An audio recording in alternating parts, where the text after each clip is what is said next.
Welcome everyone to Trend Talks Life. I am your host, Erin Tomie, and today we're talking to Customer Success Operations Manager, Erin Whitbread. Erin, how are you doing today? I'm good, thanks, Erin, and thanks for inviting me.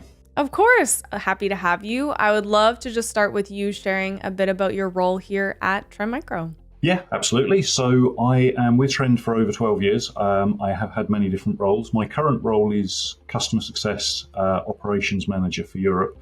The best way for me to describe that role is what our CSMs, what our customer success managers do for our customers, I do for the customer success org within Europe and actually kind of the wider European business from a customer success perspective. So everything from processes, data, technology, platforms, enablement, all of that is my responsibility, and actually it's our responsibility. So we've a CS Ops team in Europe, and it takes a village. Well, you mentioned it there in your introduction. You've been at Trend for over 12 years. You've been many different roles, interacting with many different trenders, partners, customers. Over that time, what are the biggest changes you've noticed at Trend and also just in the cybersecurity industry as a whole? Reflecting on this question, I think the biggest change that I've seen in over 12 years, is actually the pace of change. So, I can remember way back when I first started that the release of a new version of Worry-Free was a big event, and I'm only kind of half joking when I say that. There was still innovation back then. I can remember, the launch of Deep Discovery. There was the launch of Deep Security as a Service. There was the introduction of machine learning into Apex One. There was, the competitive landscape kind of matched that as well. So our competitors were had similar innovations, and there always was innovation within the solutions. But I don't think it was ever quite at the pace that we see at the moment. And that's both for Trend and also obviously for our competitors in the general marketplace out there. I think also that pace of change applies to the business and the business transformation, and that's the same for us as it is for our customers. So, I go way back when again, and everything was just perpetual license. It was all on premise, and now we have, there's SaaS, we've got subscription licensing. I remember the introduction of Smart Protection. There's credits, there is consumption, there is marketplaces, and there's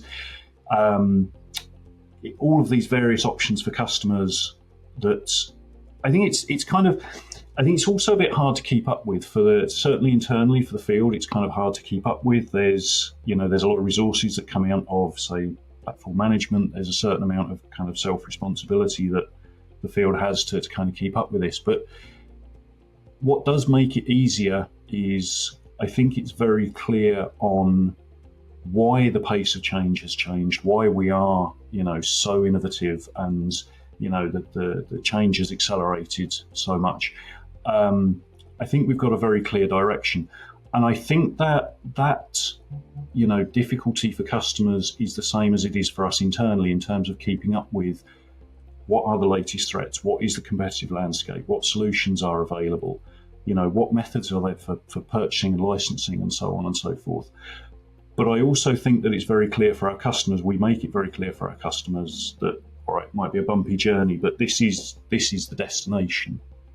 So yeah, it's definitely that pace of change that is the biggest change that I've seen. I think I wandered away from your original question there a little bit, but hopefully that answers it.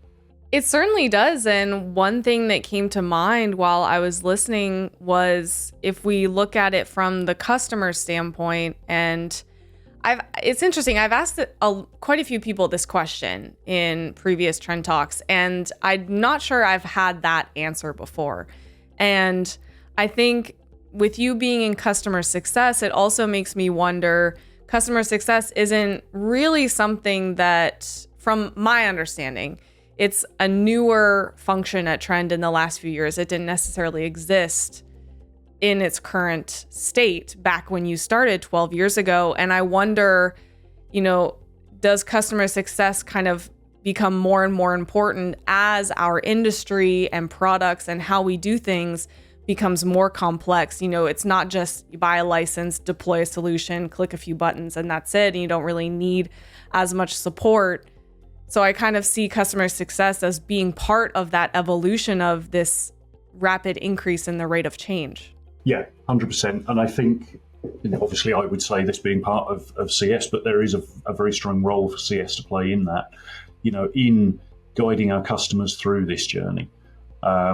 So whether that's just from a technology and solutions perspective, or, threat landscape, or, how do you purchase? How do you work with your credits? How do you work with marketplaces and consumption billing and so on and so forth? So yeah, we do have a very strong role in guiding customers down this road.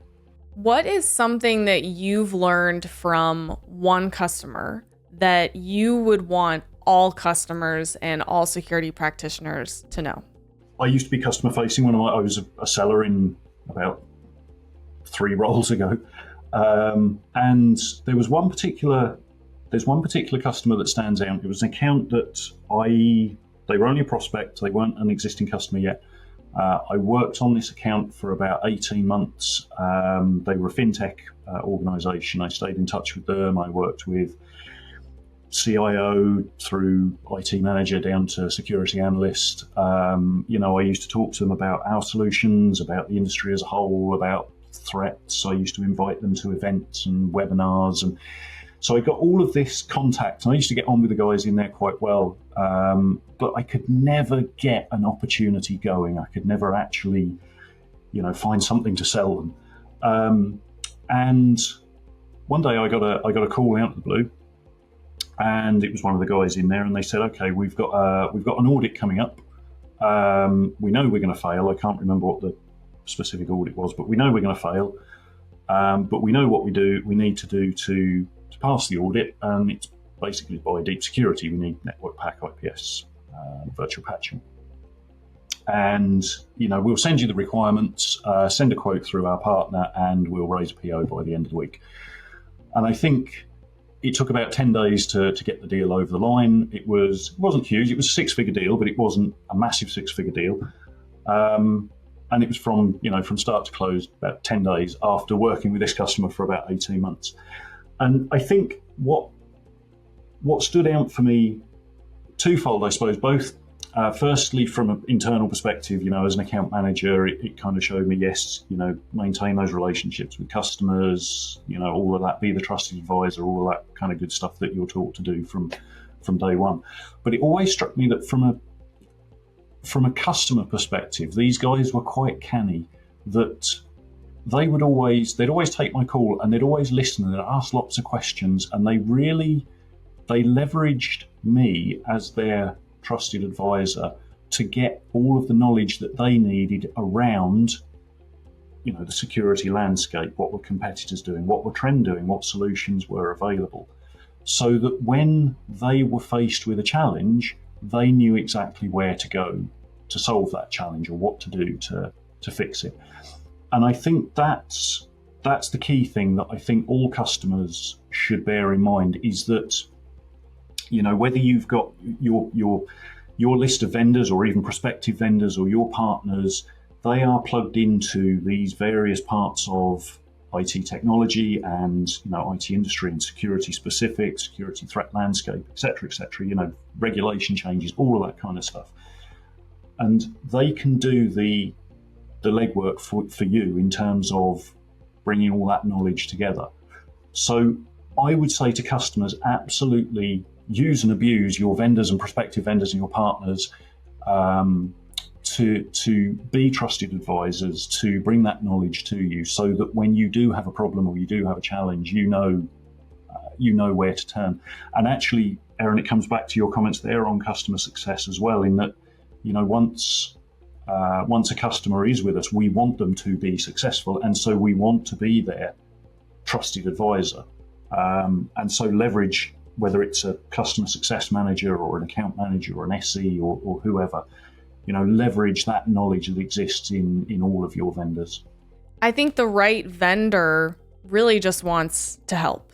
They want their customers to be successful. And like you kind of said with your story there, it was someone who wasn't a customer, but it's not like they were coming to you with questions and you were saying, whoa, guys, I can't answer anything until you guys actually buy something. That's not the mindset that at Trend. I'm sure there are a lot of other vendors that have that same mindset, as well as we just want everyone to be safe. We want everyone to be successful. And the common enemy is, the hackers, everything that's coming at us from the criminal side of things. So the right vendor just wants to help. They just want everyone to be successful, whether they're a customer or not. Yeah, 100%. Erin, thank you so much for joining me on Trend Talks Life today. I've really enjoyed chatting about all things customers, all things customer success. I hope you have a wonderful rest of your day. Thank you.